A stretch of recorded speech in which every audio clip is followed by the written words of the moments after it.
So hey there, how you doing? So it's Sunday, and I've got a return coming in with my Outlander. So this has been out for about 2 weeks.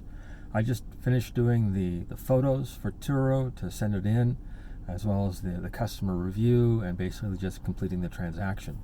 So I'm going to go for a little drive. It's got a close to full tank. Great, wonderful. Came back, no major damage, no dings, no real scratches. Interior's tidy. It looks like they ran it through a car wash and wiped a few things down, which is great. So tomorrow I'm going to take it back to the car wash, top up the tank. I think it's probably $10 or $8 below. It's a weird little gas tank on this one. If he was driving, let's say 80K for the last 2 hours, which I think he was, it averages out based on kilometers. So the minute you sit down and you idle it, it throws it below the empty thing. It's odd based on calculation of the tank distance. So it's an oddball vehicle for making sure the tank is full. It's the nature of it. So one of those things that when you're on Turo, you kind of let a few things slide. That would be one. So, but again, having it come back after a 2-week rental, tidy and clean, because I was anticipating, kids' fingerprints all over everything, scribble marks on the leather.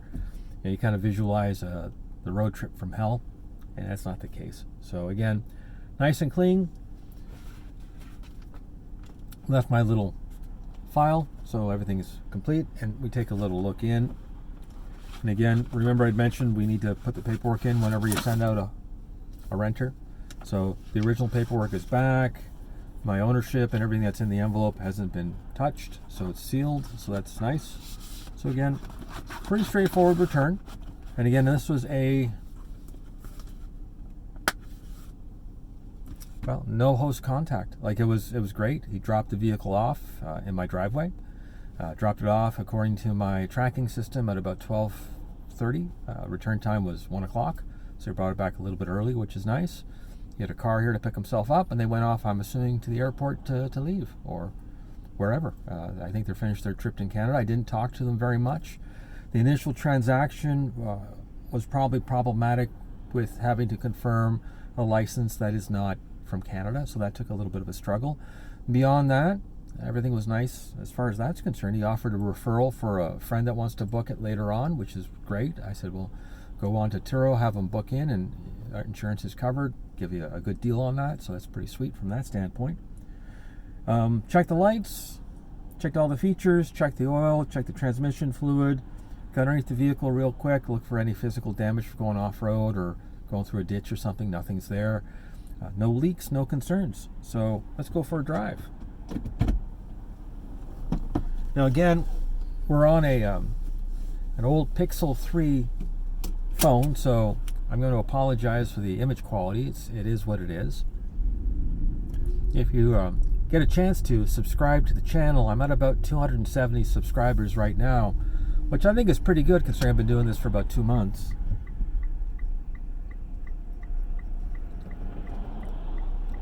Basically, if you subscribe, it'll let me get to that number or threshold where I might be able to get onto YouTube and start getting some advertising dollars, which would be very nice. And if I was making a little bit of money through YouTube, which I don't think it'd be a lot, I think it'll be just a little bit of money, I'll be able to upgrade things, like moving from my Pixel 3 phone to maybe something a little better quality. Same thing with the studio that I do, my little weekly, or kind of whenever I get a chance after work to go live. I use that as a recording mechanism. Maybe you can help me upgrade on the camera there. That'd be spectacular. So I really like my Outlander. I really enjoy it. So it's one of those vehicles that when I worked at Mitsubishi, when they came in, or when I had one as a demo briefly, I always found them very competent on the road. Very nice. I also like Land Rovers, but unfortunately when you look at a Land Rover, which I think this kind of mimics a little bit, the price is a little too high, and maintenance costs can be a little difficult, and a struggle to get parts and supplies in southern Ontario. So that's why I didn't go with a Land Rover for Turo. That's the struggling point, at least from my standpoint.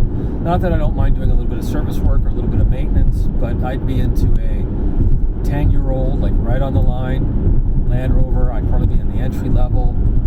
I wouldn't be in the top end. I'd probably still have to deal with things like air ride and tires, and higher price for brakes. Whereas when I get into an Outlander, I get kind of that crossover SUV feeling, which is very comfortable. And I get into a little beefier tire, better off-road, a little more comfortable from that standpoint. And I get that little look that it's kind of like a Toyota, a Nissan, Land Rover. They all kind of look almost the same. This kind of blends in as kind of a neutral blend of everything. So when you're driving around in it, you're pulling in a mall parking lot, no one looks twice at it, which is nice. I think that's important for Turo, is to pick a vehicle that isn't going to be a lightning rod for what I describe as that, hey, look, he's got a brand new car. It's just meant to blend in with everything else. There's no concerns, right? Well, driving it feels good. We're on a road out in Listowel, and it's got some pretty good ruts in it, so we get an idea what it's all about. We're running a pretty aggressive all-weather tire, which is the original factory tire from this particular vehicle. It's a little louder, and we're running on 18-inch rims, and the tires are not low profile, but they're a little lower than you'd have your standard SUV. So it's one of those things that when you're driving, you do hear a little more road noise through it. That's just the nature of the Mitsubishi product. It's not unnerving. It's nice to be able to do 100K or 80K and go, oh, I can actually hear the vehicle. You're not going to get lost in the moment of going, oh, the acceleration isn't there. No, you can feel it, you can hear it, which is nice. So I think the 2-week rental went really well. From the Turo's end of it, I'm still dealing with trying to figure out what insurance is all about. I haven't had really much response from them at this point. They sent me an email on my initial complaint, which was kind of like, hey, my personal insurance has gone up. Something that wasn't really covered with Turo when I signed in.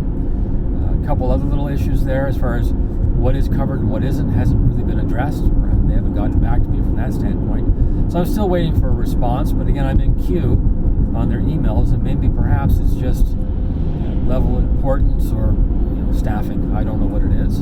Again, they're not groundbreaking questions or anything that's kind of a huge issue. It's just one of those things where it would be nice to get a little bit of a, yes, Keith, they're right, you do pay more, or no, Keith, you need to start looking for a new broker, or there's a miscommunication through Economical, which is the insurance through Turo that they use, and Economical, which is the insurance company that I use through my broker. Maybe there's an issue there with conversations. So that's a quick little run just to confirm everything is good. We're going to pull into the gas station, and see, what's funny is the gas gauge has moved back up again because it's based on range and motion. So that's kind of fun from that standpoint. Small town, you always wave when you see somebody. It's funny the way that works out. So hopefully that helps you out if you're on Turo and you're trying to figure out what's going on. Again, this will be my 3rd booking on this vehicle, and so far there hasn't been any real nightmares with it. No real issues from that standpoint, so it's been decent.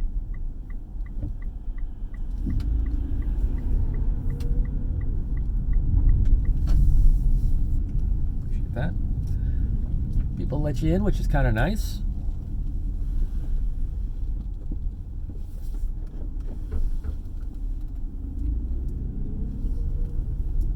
So there we are. We're at the gas station. We're going to put a few bucks in, get a coffee before work.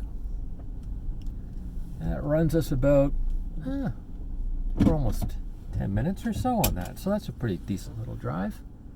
So again, great if you subscribed. I'd appreciate it. Upcoming, I'm going to do another live little cast there, and we'll see how that works out. I think we're going to talk about putting in a GPS system into the Cruze that's arrived, so that's pretty cool. I did an unboxing on the last one, so through the week I'm going to get around to actually putting it into the car. When I do that, I'm going to do a quick little walkthrough or demonstration on how I wire mine in, so you get an idea as far as that's concerned. So that's something to check back for. The other one I'm probably going to cover is the end of the month. We're going to go over what I've spent so far and what's come in. And surprisingly, I've spent a lot more than what's come in, but again, we're looking at a 6-month program, so I'm going to address that at the 6-month area and go, so where are we at? The Outlander is essentially set up, so there really isn't anything additional to it from that standpoint. So it's just the little Chevy Cruze that I'm getting that little build up or start with doing up the safety and doing some of the basic maintenance stuff and cosmetic items. They're the billing for that. So it's the basics from that standpoint. So hopefully that gets rolling. I had tried to get for a 10-day build out and kind of get it out and going on Turo. Issues related with getting parts is surprising. I thought that'd be a pretty standard car. So things like getting my thermostat for the water pump, it took a little extra longer than I would probably describe as normal. I'm going to do my seasonal changeover to snow tires on it, and I'm probably going to end up doing the brakes. So I'm probably looking at a couple days to get brake parts in, and then it goes off for safety. My understanding there's a queue or a lineup for that now. So that's probably going to take a couple days as well, and we'll see where we're at with that. So again, thank you for checking out the video. I do appreciate it. Have a pleasant and enjoyable day.